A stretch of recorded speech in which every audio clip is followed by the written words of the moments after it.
Good morning, John. Thank you for joining us. Today we're talking about Proposition, what is it, 36? 34 is the death penalty, 36 is the three strikes law. What about this death penalty proposition? Well, what we're being asked to vote on is whether or not to eliminate the death penalty in California. It's not the traditional argument of is it a good idea, is it a bad idea, does it provide a deterrent or not. It really is an argument about the economics of the death penalty. We have 725 people on death row right now. It costs millions of dollars every time a case goes through the California judicial system and ends up with a death penalty. There's a tremendous amount of time that has to be spent just getting a lawyer appointed for someone on the direct appeal to the Supreme Court. And so the people that are proposing the elimination of the death penalty are suggesting this is a huge economic decision, and pretty much it is these days. The economics of the death penalty are really the problem, not so much the morality of whether or not it's a good idea.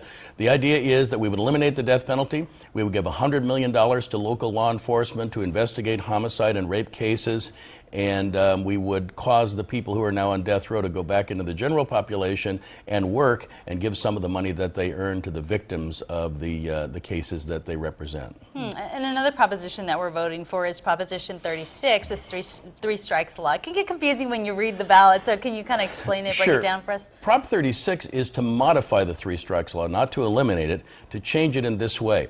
The third strike must be a serious or violent felony. And interestingly, the proponents of Prop 36 are the people who wrote the original three strikes law. It was unanticipated that someone might come up with a petty theft with a prior or a minor drug conviction after two strikes and end up getting a life sentence because of that.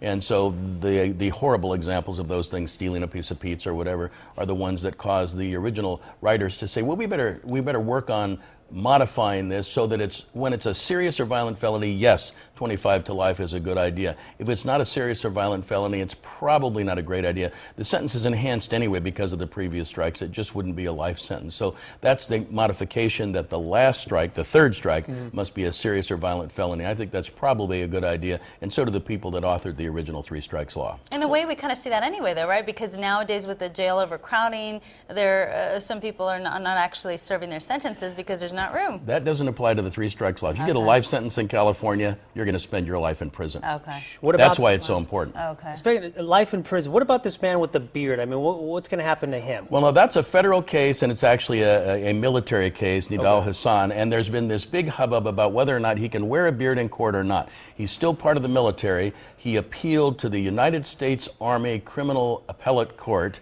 and the court finally said, look, you're in the Army, you're going to shave your beard, you're going to go forward with your trial.